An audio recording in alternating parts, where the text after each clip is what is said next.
By the time you've reached the final weeks of pregnancy, it is natural to feel like the hardest work is over. The baby is fully formed, the nursery is likely ready, and the focus shifts almost entirely to the arrival. While the baby is now primarily gaining weight, the mother's body is entering its most physically demanding phase. Every organ and system is operating at its absolute limit. The baby's size and rapid growth create a constant, heavy pressure on the mother's internal structures.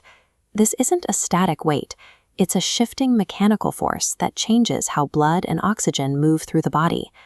Approaching these months as a period of passive waiting can mask the subtle shifts in physiology that lead to complications. The stillness of the final stretch often hides an intensifying internal workload.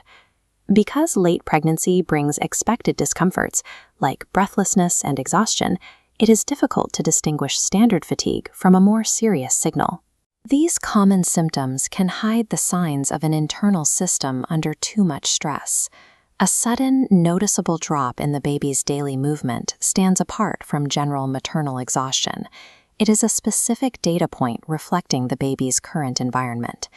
To understand why a change in kicks matters, we have to look at the physical connection between the mother's positioning and the baby's heart rate.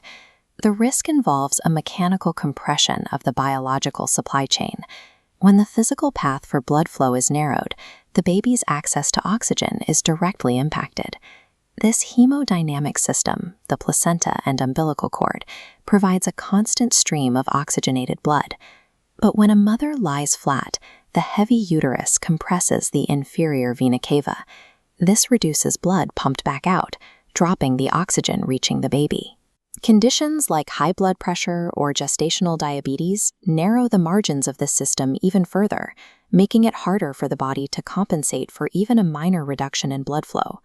For the mother, this feels like back pain or a brief moment of dizziness. For the baby, it is a physical throttling of their only source of oxygen. When oxygen levels decline, a baby stops moving to protect itself. This is a natural biological triage response. The fetus shuts down all non-essential activity, using every bit of available oxygen to maintain the functions of the brain and the heart. This chart compares two different responses to that triage.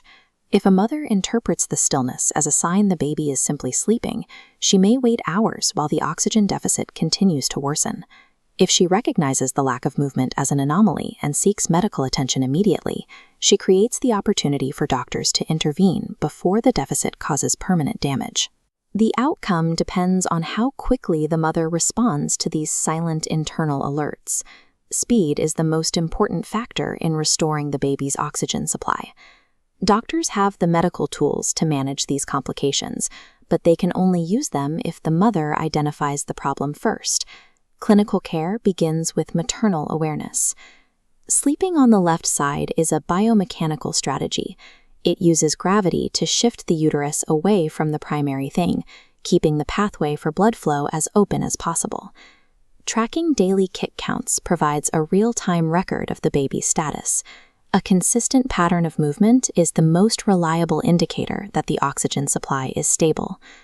Avoiding excessive physical strain prevents the sudden spikes in blood pressure that can disrupt the placenta and lead to early labor.